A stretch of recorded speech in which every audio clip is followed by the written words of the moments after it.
The fishbone caught in her throat between one breath and the next, and in an instant the bright chatter of the mariner's crest inn turned to a terrible silence.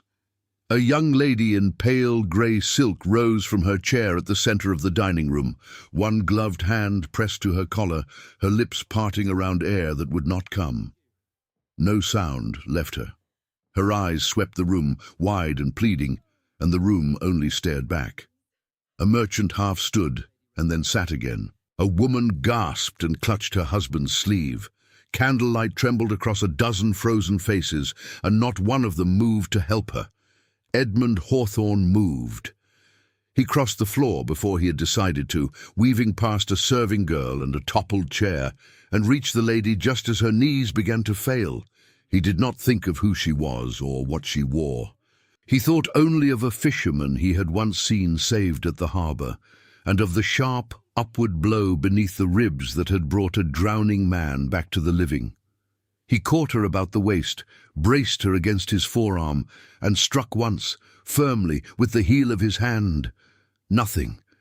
He struck again, and this time the small white bone flew from her mouth and clattered onto the polished boards, and the lady drew a long, ragged, wonderful breath. She sagged in his arms, coughing, her whole body shaking, and the dining room came suddenly, noisily back to life. Voices rose. Someone called for water. The innkeeper hurried forward with a napkin and a great deal of apology. But the lady looked at none of them. She looked at Edmund. Beneath the golden light of the chandelier, her eyes found him and held them, dark and clear and astonished, as though she had never in her life been looked at by a man who wanted nothing from her. Colour was returning to her cheeks. Her hand tightened on his sleeve. "You saved me," she whispered. Her voice was hoarse and small. "I could not breathe, and you saved me." "You are safe now," Edmund said quietly. "That is all that matters. Sit, and let me fetch you some water." He guided her back into her chair with the care he might give a cracked watch face, and he fetched the water himself, and he stood near her until her breathing had steadied and the shaking had passed. A companion came fluttering to her side then, a sharp-eyed young woman who scolded and soothed her in the same breath, and the lady in grey silk gave Edmund one last look over the companion's shoulder. "Whom do I thank?" she asked. "Edmund Hawthorne," he said. "A watchmaker's assistant. It is nothing, truly. Any man would have done the same." Her mouth curved, faint and sad. "No," she said, "not any man. Only you." She did not tell him her name. He waited, half expecting it, but the companion drew her away toward the stairs, and a gentleman in fine dark wool came to settle the matter with coin and courtesy, and Edmund found himself standing alone by an empty chair, with the whole room murmuring around him. He returned to his own table, ate little, and told himself that the warmth in his chest was only the exertion. By the time the harbour bells rang the following dawn, she was gone.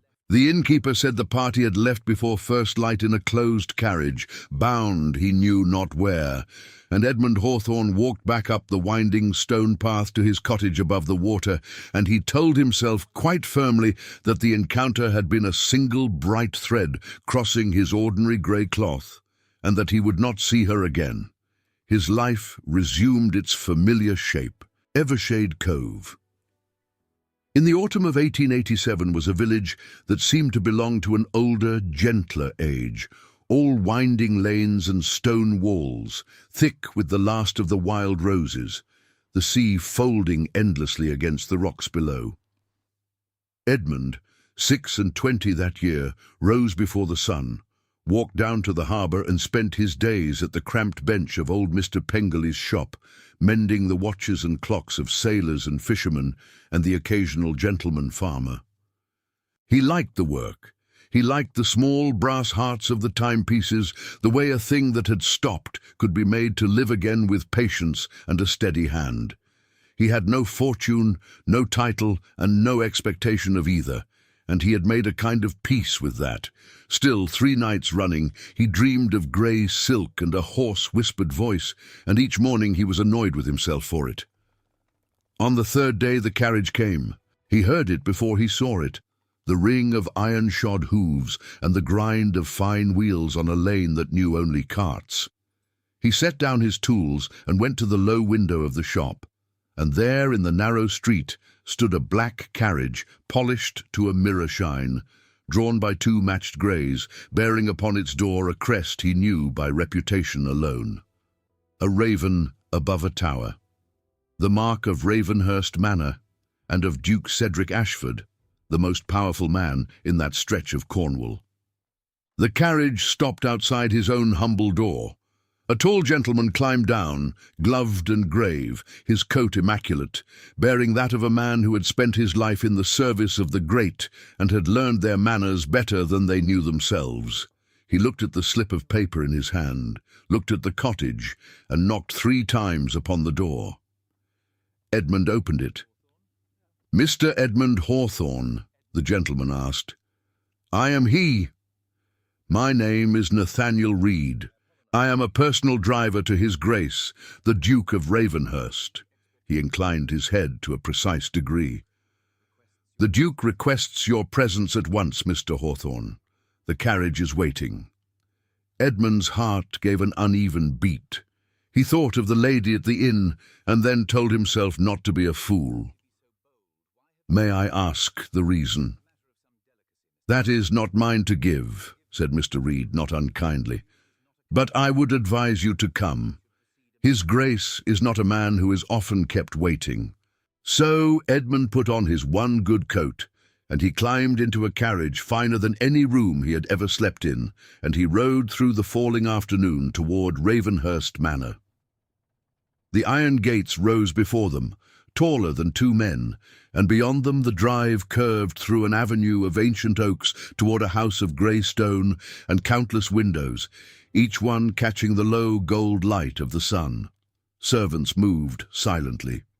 Marble fireplaces crackled in rooms hung with the portraits of generations of Ashfords, stern and beautiful and long dead, all watching him pass with painted eyes. One portrait near the foot of the great staircase was not an Ashford at all. It hung a little apart from the rest, in a plainer frame, and showed a young woman with sun on her face and a fishing net gathered in her brown hands, laughing at something beyond the edge of the canvas. She wore no jewels and no silk. She did not belong among those solemn dukes and duchesses, and yet there she was, and someone had trouble to hang her where the light from the tall window would fall on her each morning. Edmund slowed, struck by the warmth of the painted face amid all that cold grandeur. But Mr. Reed said, "This way, if you please," and he came away and thought no more of it. Not then. Mr. Reed led him to a great drawing-room and left him there, and after a moment a set of doors opened, and Edmund understood everything. She came in first, the lady from the inn, though transformed. Gone was the pallor and the shaking. She wore a gown of deep blue and moved like water, and when she saw him her whole face opened with a gladness she did not trouble to hide. Behind her came an older gentleman, silver at the temples, with the same dark, clear eyes she had, and a bearing that filled the room without effort. The Duke. "Mr. Hawthorne," said the lady, and her voice was steady now, low and warm. "Forgive me. When we met, I could hardly speak, and I could not tell you who I was. I am Lady Rosalie Ashford. This is my uncle, His Grace, the Duke of Ravenhurst." Edmund bowed, low and careful, his pulse loud in his ears. "My lady, your Grace." The Duke studied him for a long moment, the way a man studies a horse he is thinking of buying, or a witness he is thinking of trusting. "You are the watchmaker's assistant who saved my niece's life," he said at last. "It was not a question. I did only what was needed, your Grace." "You did what no gentleman in that room found the courage to do," the Duke said. "I have sent for you to offer my thanks and a reward. You may name a sum within reason, and it shall be paid." Edmund lifted his eyes. "With respect, your Grace, I want no reward. A man does not sell back a life he was fortunate enough to save. I am glad the lady is well. That is enough payment." The room was quiet. The Duke's brows drew together, and Edmund saw Lady Rosalie's lips pressed together as though to hold something in. For a moment he thought he had given offence. Then the Duke made a low sound in his throat that might almost have been approved, and turned to go. "You are an unusual man, Mr. Hawthorne," he said over his shoulder. "Reed will see you home." But Rosalie did not move to follow her uncle. She stayed, and when the doors had closed she came a step nearer, her hands folded before her, and she said, "You truly want nothing." "I truly want nothing, my lady." "Do you know," she said slowly, "you are the first person in a very long while who has looked at me and seen only a person choking, and not the niece of a duke." She smiled, but her eyes were bright. "You cannot imagine what a rare thing that is." And there, in the great cold drawing-room beneath the painted stairs of her ancestors, something passed between them that neither of them named. She sent for him again a week later, on a pretext so thin they both knew it for what it was. A clock in the conservatory had stopped, she wrote, and no one else could be trusted to mend it. Edmund came and mended it in 10 minutes and stayed for 2 hours. The conservatory became theirs. Among the ferns and the orange trees, with the grey sea visible through the tall glass, and the rain sometimes drumming softly overhead, they talked as Edmund had never talked with anyone. She had lost her mother young, and her father not long after, she told him, and had been given into her uncle's keeping like a parcel to be safely stored. She loved books and the sea and the old fisherman's songs she was not supposed to know. He told her of his work, of the small, stopped hearts he brought back to life, of the cottage above the harbour where he lived alone. They spoke of everything and of nothing, and each time he rose to leave, the leaving grew harder. Miss Vivian Marlowe, Rosalie's companion, kept watch at the conservatory door with a book she never read. "You know this is madness," Vivian said to Rosalie one evening when Edmund had gone. Her voice was sharp, but her eyes were fond. "A watchmaker's assistant. If your uncle learns the true reason that clock keeps stopping, he will have the poor man barred from the county." "I know," said Rosalie, "and still you send for him." "And still I send for him." Rosalie looked out at the darkening sea. "Vivian, I have been admired my whole life. I have never once been known. Do you understand the difference?" Vivian was quiet for a while. Then she sighed and squeezed her friend's hand.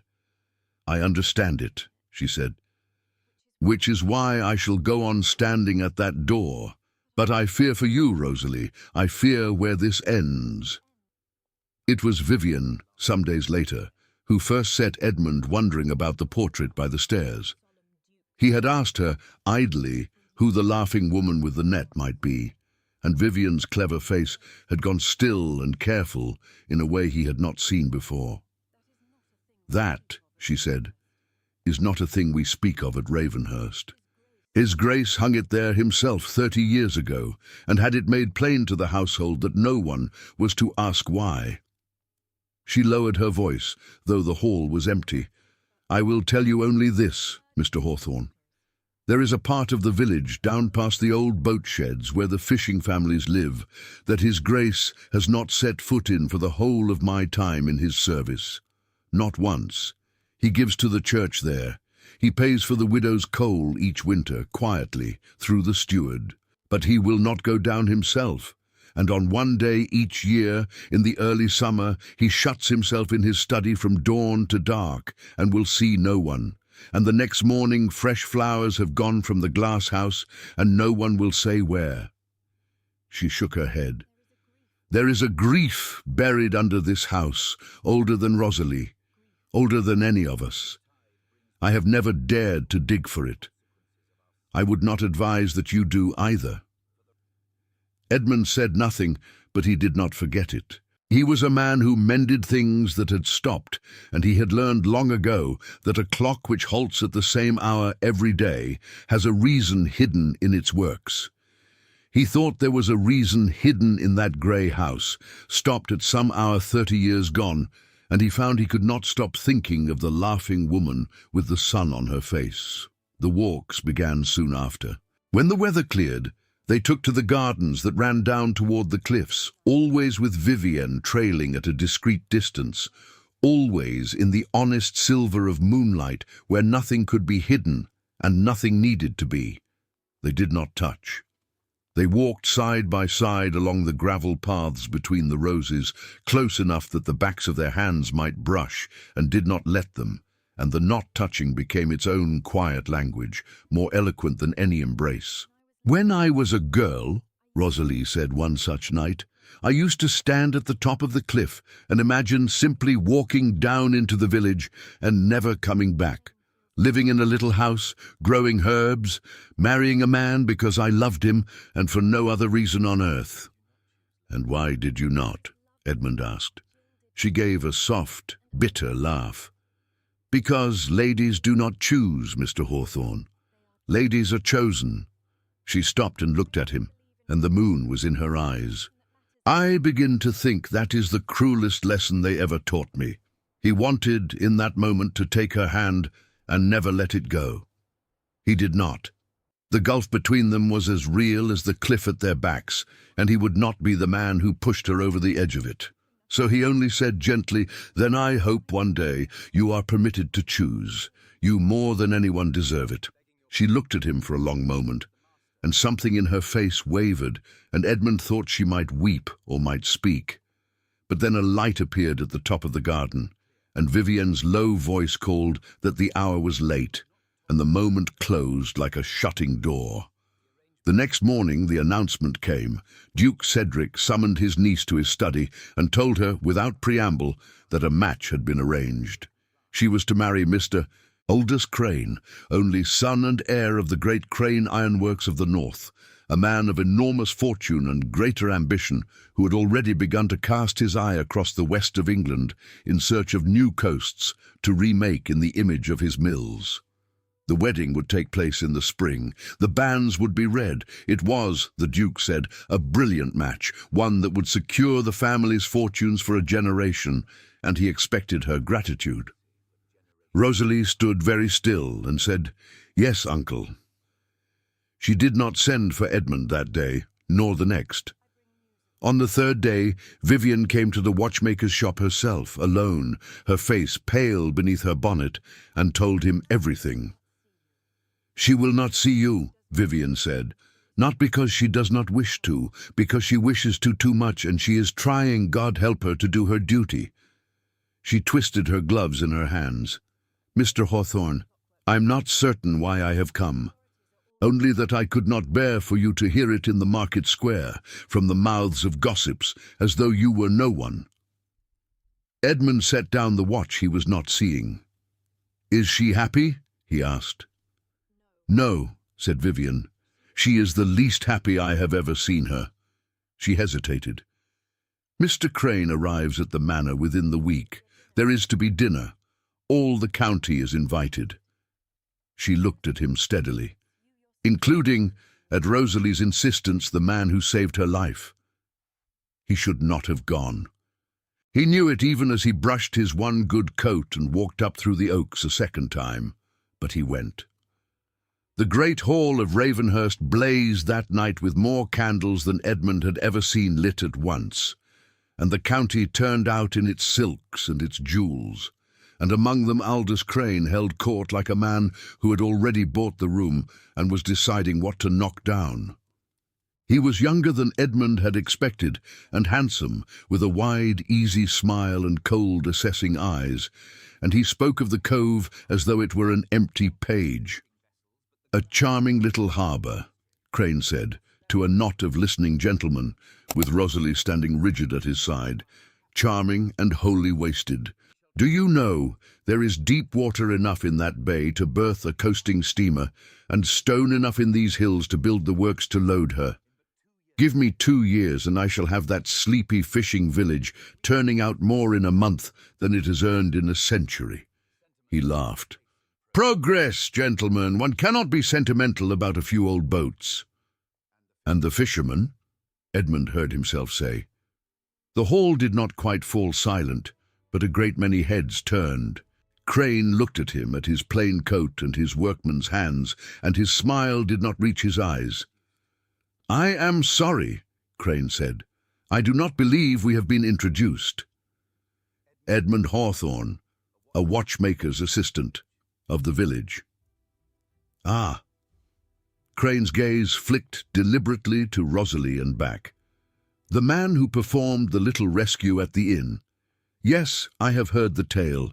Very stirring." He turned away, dismissing him. "The fishermen, Mr. Hawthorne, will find honest work in the yards. It is more than their idleness deserves."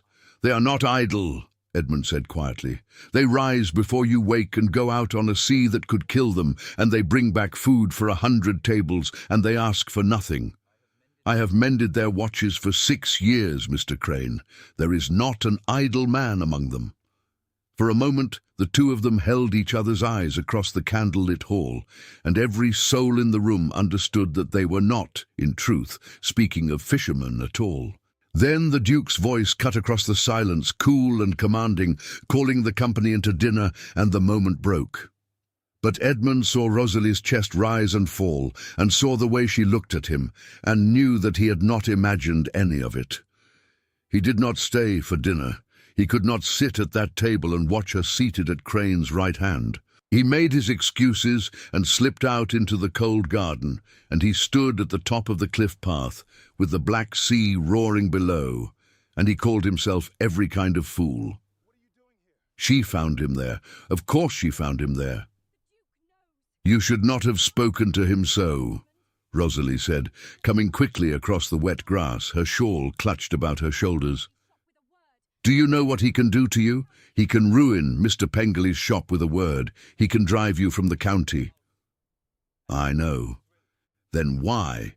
"Because someone ought to tell the truth in that house," Edmund said, "and it seems no one else will." She stopped a pace from him, and the wind took her hair from its pins, and she was more beautiful and more sorrowful than he had ever seen her. "Edmund," she said, and it was the first time she had used his name, "I am to marry him in the spring." "I know that too." "Then you know there is no use in this." Her voice shook. "In the conservatory, in the garden, in whatever this has become between us, it cannot go anywhere. It can only end in your ruin and my grief, and I will not be the cause of your undoing." "So you are sending me away," Edmund said, "for my own good." "Yes." "And what of you, Rosalie?" She flinched at that, at her own name in his mouth. For a moment she could not answer. Then she said, low and desperate, "My good does not signify. It never has. I was chosen a long time ago, Edmund, by my birth, by my name. I do not get to choose. You said so yourself in this very garden, that you hoped one day I would be permitted to. Well, that day is not this day, and it is not coming, and the kindest thing I can do for both of us is to send you back down that path and beg you never to climb it again." The wind howled between them. Edmund looked at her for a long time, and everything in him strained toward her, and he held himself still by the last thread of his will. "Then I will go," he said at last, very quietly, "because you ask for it, and because I would rather break my own heart than cause you a moment's harm. But I will not pretend, Rosalie, not even to spare us both. I love you. I have loved you since you looked at me under that chandelier and thanked me as though I were a man and not a servant. I will love you when you are Mrs. Crane, and I will love you when we are old and have not spoken in 40 years. That is the truth, and you may do with it what you will." He bowed to her then, the way a poor man bows to a lady, and he turned and walked down the cliff path into the dark, and he did not look back, though it cost him more than she would ever know. He heard, later, that she had wept in the garden until Vivian came to bring her in. The days that followed were the longest of Edmund's life. He worked, he mended watches. He did not go up through the oaks. Word came down to the village of the wedding preparations, of the fine things ordered from London, of the great changes Mr. Crane meant to bring, and the fishermen muttered darkly over their nets and asked Edmund what was to be done, and Edmund had no answer to give them. Winter came in hard off the sea, the wild roses died back to bare thorns, and yet the works of that grey house would not stop turning in his mind, and neither would something nearer to hand. A strange thing had happened 3 days after the dinner. A man had come into Pengelly's shop, a hard-faced fellow with a northern voice and city boots, and had laid upon the counter a gentleman's pocket watch of the very finest make, gold-cased, chased and engraved, worth more than Edmund earned in a year. The man had wanted to sell it quickly and quietly, and had grown short when Edmund asked how he had come by it. Edmund had turned the watch over in his hands, as he turned every watch, and had opened the case, and there inside, engraved in a fine flowing hand, were the words, "To Aldous Crane, on the founding of the works, from his father, who trusts him with all he has built." A man does not sell his father's watch, the watch that marks the founding of his fortune, unless he is a man with no fortune left. Edmund knew it the way he knew the workings of any stopped machine. He kept his face still, told the man he could not offer a fair price, and watched him take the gold watch away to the next shop and the next. And Edmund sat a long while at his bench that evening, thinking. He made inquiries after that carefully, in the way that a village tradesman may. He mended a clock for the harbour-master and asked in passing what cargoes the Crane concern had shipped that season, and learned there had been none. He wrote to a cousin apprenticed to a chandler in the north and asked plainly how the great ironworks fared, and the reply, when it came a fortnight later, spoke of furnaces gone cold, of wages unpaid, of creditors circling like gulls behind a plough. The brilliant Mr. Crane, it seemed, was a drowning man, and a drowning man does not reach for a bride out of love. He reaches for her fortune, and for the deep water of a harbour he might mortgage to keep himself afloat 1 year more. Edmund knew he could not carry such a tale to the Duke himself. Who would believe a watchmaker's assistant against the heir of an empire, and who would not see spite and jealousy in every word of it? But there was one person at Ravenhurst who might be believed, and who loved Rosalie better than her own pride. On a grey afternoon near the year's turning, Edmund walked up through the bare oaks, not to the great door, but to the servants' gate, and he sent word that he wished to speak with Miss Vivian Marlowe. She came out to him in the cold, her breath clouding, her clever eyes narrow, and Edmund told her all of it, the gold watch with its engraving, the silent furnaces, the circling creditors, the letter from the north, which he pressed into her gloved hands. "If I am wrong," he said, "then burn it and think me a jealous fool, and I will never trouble you again. But if I am right, Vivian, then she is being sold to a man who will spend her fortune and drown this whole coast to save himself. And someone in that house must know it before the banns are read a third time." Vivian read the letter through twice in the failing light. When she looked up, her face had lost its sharpness, and there was fear in it, and something else that might have been hope. "You understand," she said slowly, "that if I take this to his grace, and he does not believe it, he will know it came through me, and I will be turned out of my place without a character." She folded the letter with great care.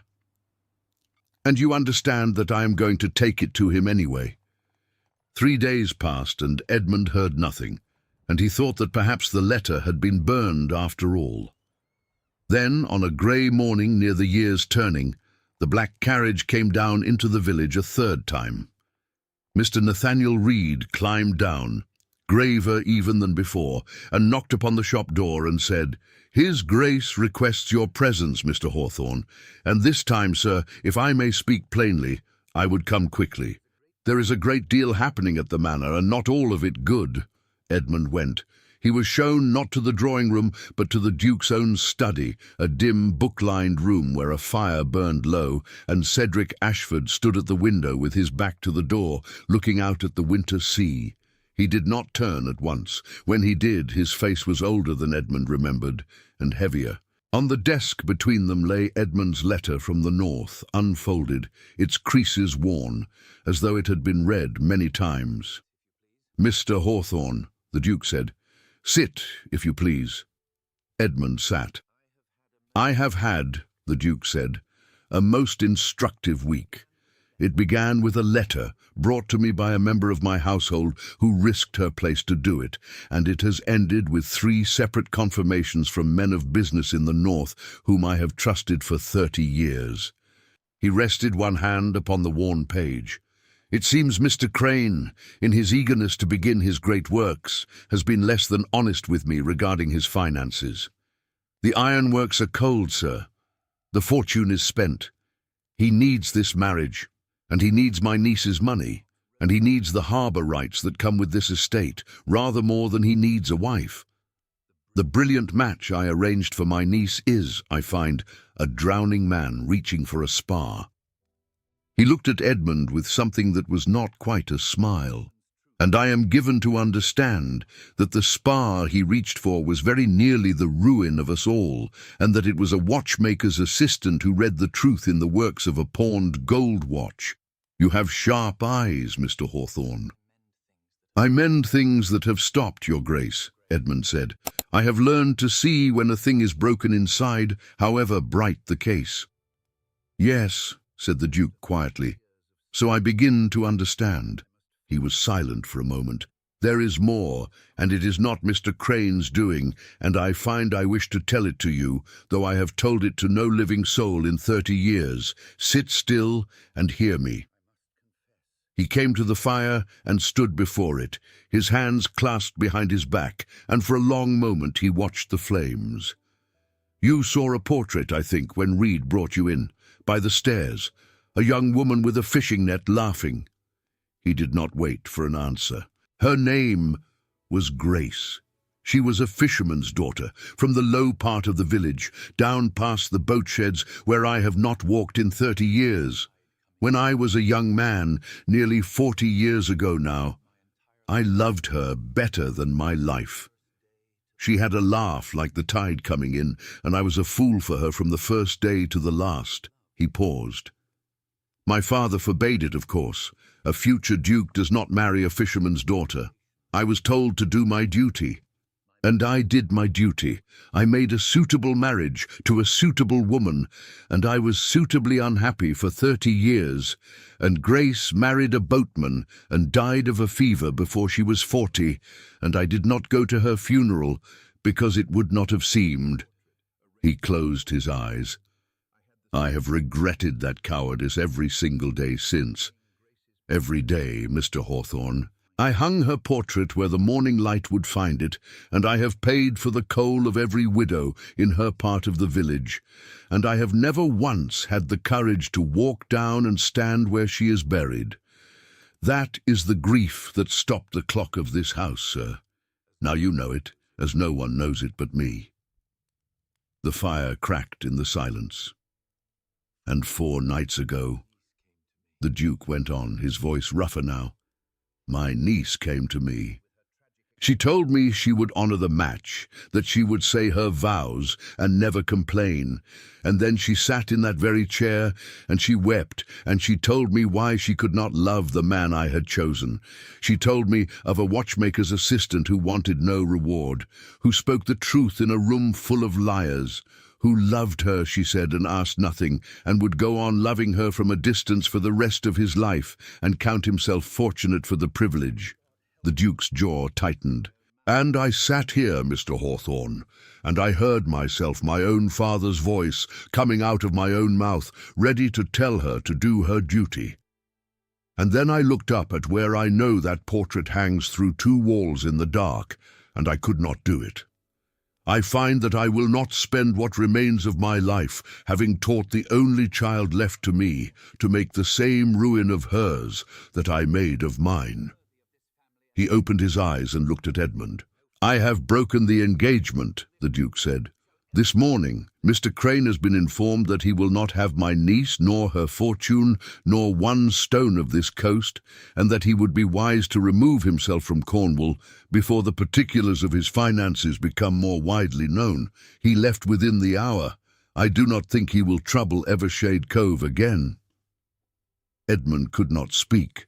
"Now," said the Duke, and something almost like humour moved at the corner of his mouth, "I am given to understand that you have already told my niece, at some length and in a high wind, that you love her.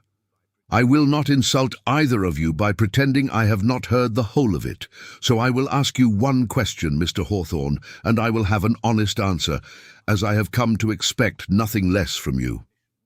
If I were to give you my blessing, and it would be my blessing, freely given, and not merely my permission, would you take my niece to that little cottage above the harbour, and spend your life making her as happy as she has made you these past months?" "Your Grace," Edmund said, and his voice was not steady, "I would spend every hour I am given trying, and I would count it the greatest fortune any man was ever offered." "Good," said the Duke. He crossed to the door and opened it. "Then I suggest you tell her so yourself. She is in the conservatory. The clock, I am reliably informed, has stopped again." He paused on the threshold and added more quietly, "And when the spring comes, Mr. Hawthorne, I think I shall walk down at last to the low part of the village. It is 30 years past time. Perhaps my niece and her watchmaker will walk with me. I find I no longer wish to grieve alone." She was standing among the ferns when he came in, her back to him, her hand resting on the silent clock, and when she heard the door, she turned and she saw his face, and she knew. "He told you," she whispered. "He told me," Edmund said, "all of it, even the part he has told no one." Her eyes filled. "Then you know why he changed his mind." "I know that he loved someone once and lost her to duty, and could not bear to watch it happen twice." Edmund crossed the room, and this time she did not stop a pace away. She took his hands in both of hers at last, after all the moonlit nights of not touching, and her fingers were warm and shaking, and Edmund closed his own around them as though he would never again let go. "I chose," Rosalie said, and she was laughing and weeping at once. "Do you understand, Edmund? For the first time in my life, I was permitted to choose, and I chose you. I would choose you in any room, in any world, 1,000 times over." "Then choose me," Edmund said, "and I will build you a life with my own 2 hands, and it will not be grand, and it will not be titled, but it will be true, and it will be yours. And you will never be merely admired another day in your life. You will be known. I swear it." "I know," she said. "I have always known. From the moment you looked at me under that light and saw a person and not a prize."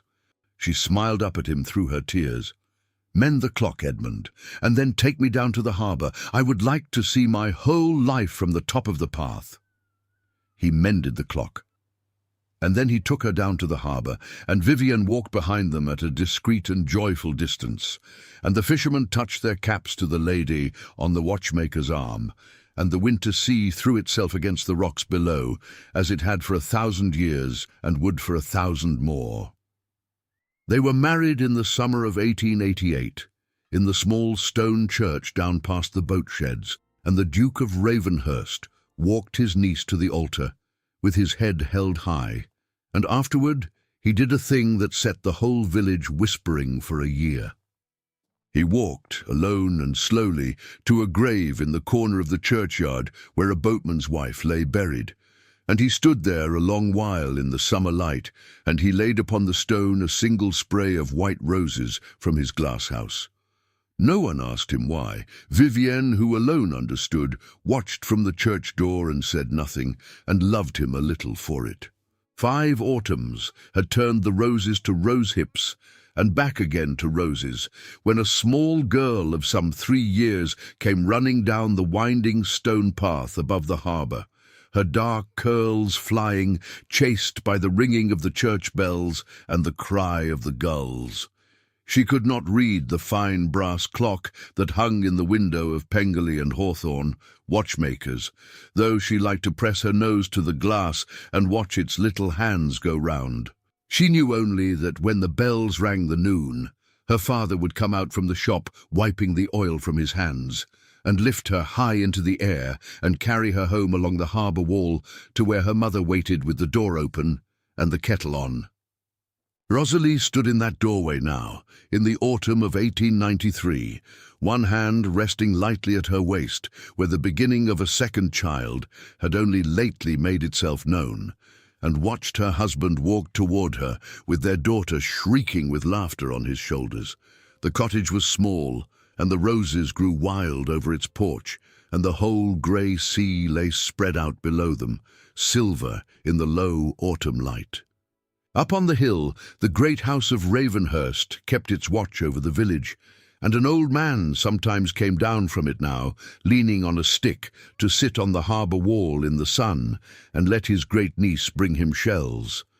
He walked the low part of the village freely these days, and greeted the fishing families by name, and if he stopped sometimes at a certain grave in the churchyard, no one thought it strange any longer. Rosalie thought, as she often thought, that she had been given the one thing she had never dared to ask for, not a title, not a fortune, simply this.